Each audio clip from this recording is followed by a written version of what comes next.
This is Agronomy Moment. I'm Wendell Koehn.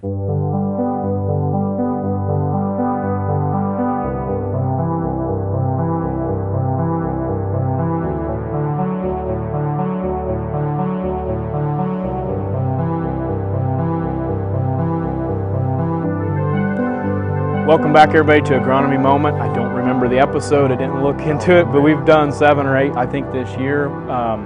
So before we begin, we're going to start here with a little bit on corn, talking specifically about corn. What do you think, Scott? Like late season corn, some of the diseases, corn, late planted corn. That's better said, late planted corn. What are we seeing out in the field, and what do we need to watch for? A lot of corn's been sprayed probably already, but there's some late corn out there. Exactly.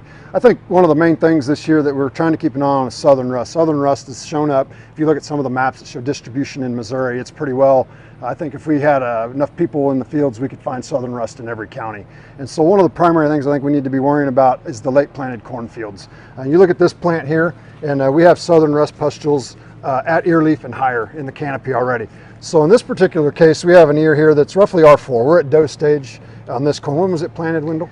I believe this corn is planted May 3. So May 3, so not very late planted, actually fairly timely. And so this field is moving along pretty well. This field was not treated to our knowledge. If it was by accident. But when looking at the lesions, the pustules from the southern rust, it does not look to have been treated. And you can see we have pretty significant coverage of leaves already. And so if we had a situation where we had a late planted field in late May into June, those fields would be at high risk to have significant yield loss from southern rust. So if you have a field that has been planted late and has not been treated, that is still a significant consideration you should make as far as getting a fungicide application out there to try to arrest the southern rust before it gets too widely spread throughout the canopy and takes yield out. Now, what about if you've sprayed, we're good to go now from now on. I've got this big, nice bottom ground field that's looking like $1 million, but I'm fine, right? I sprayed at VT. You know, looking at that field, a high value field where we have irrigation, we've got a lot of inputs, that may be a consideration on a normally timed planting. It may need another shot, especially in an environment where we have the pivot, water on it every day. We're moving into very warm temperatures, which is a prime environment for southern rust to take off. In the field we walked earlier, it had been treated a week and a half ago.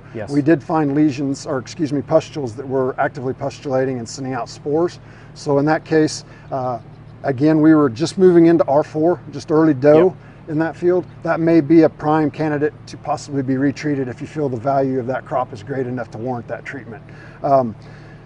You know, in the south where southern rust is much more significant, we'll see treatment up through about R5. Once we get to dent and past, then we start seeing the potential return reduce significantly. But I don't hardly ever recommend a treatment that late in Missouri, except in special situations. Like southern. Yeah, southern's what I'm mainly talking about. Even then, a lot of times southern kind of becomes a harvest aid, because once it finally maximizes, the corn is past dent and half milk line, and usually we're just shutting the plant off at that point. What about, just something of interest, I think this is R4, right? And when we were checking, that field we checked here earlier today was planted middle of April. Just a point on GDUs that we had at the beginning of the season, how there's not a lot of difference now. I'd agree with that. I mean, it is amazing that the difference in planting date between this plot and that field, and there's very little difference. Treating them all kind of similar that were planted this early. was a 112-day hybrid, and in that case, that field was 113. 113, very similar maturity. So let's jump on to soybeans. Scott, first of all, let's talk a little bit. Last week, we had a farmer agronomic insight meeting here, and some of you were here.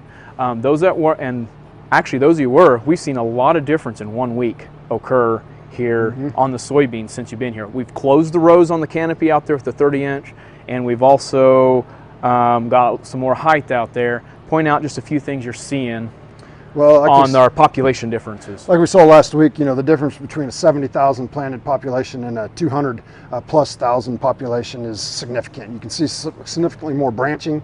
But what I think is interesting is, you know, theoretically, we used to talk a lot about maybe 12 pod potential per node in a perfect world. But in this case, this 200+ thousand plant, we are finding up to, I think this node here had about 13 pods on it. And when we look at roughly the similar height, similar node at the 70,000, we counted 21 pods per node. So it's interesting to see the ability of a soybean plant to compensate for population. So as we've always talked about, if we have a fairly uniform stand, it's okay to keep these low pops in fields and still carry the yield potential. But you also want to pay attention to the agronomic potential boost. You look at the stem diameters, which would translate to a much better standability potential with that lower pop versus the high pops. So even if we're not talking extreme populations like we are in this case, and say we're looking at 170,000 versus a 130, for some of you guys that are in wider rows especially, we don't really need as many plants as what we sometimes see planted, because we can get away with much lower seeding rates with an equal yield potential, but a significant improvement in agronomic potential of that field in terms of standability and harvestability at the end of the year. So I think that's one of the keys we're trying to demonstrate with this population study. Let's talk a little bit about soybean diseases as we wrap up. What is a good timing to do that? Or all of our research always indicates R3 is the most opportune time to make a fungicide insecticide application in soybeans for your highest return on investment. And we go into a lot of these fields and it's difficult at R3 to find that much disease a lot of times, and that's the case this year. We have some of these that I would say, we walked one of your fields earlier, and we were probably looking at R3 next week. Within 5 days to 6 days, we did R3 and don't see any disease present there, but the data still typically continues to show us an improvement in yield, enough to pay for the treatment when we apply both an insecticide and a fungicide. And I think the insecticide is a key here. I think we're in a little bit of a lull right now, but a week or so ago I was finding green stink bug everywhere in fields. And the threshold for green stink bug typically is somewhere around 1 per foot a row. There's lots of variations of that threshold, but that's what I use typically. And I think that is a key, that we make sure we control insects like green stink bug in particular. Piercing, sucking mouth part, they probe into the pods. Where they do that, that bean will die, so it's direct yield loss. So, so before we go here, I guess we'll just wrap up here. Do you have anything else you want to add on any other crops that we've seen or you've been seeing in the area? I think that we have some good potential out there with soybeans, as we can see. And if we get another few of these fall, August rains, hopefully we'll kick back into that.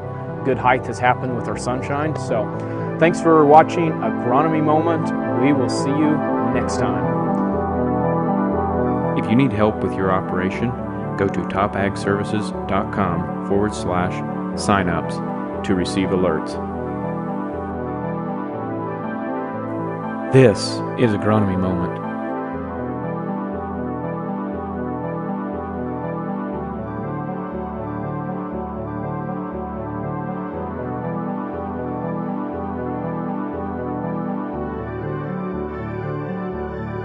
Hey, this is Wendell Koehn, show host and producer. Thank you to all those who made this show possible. This show is over. See ya.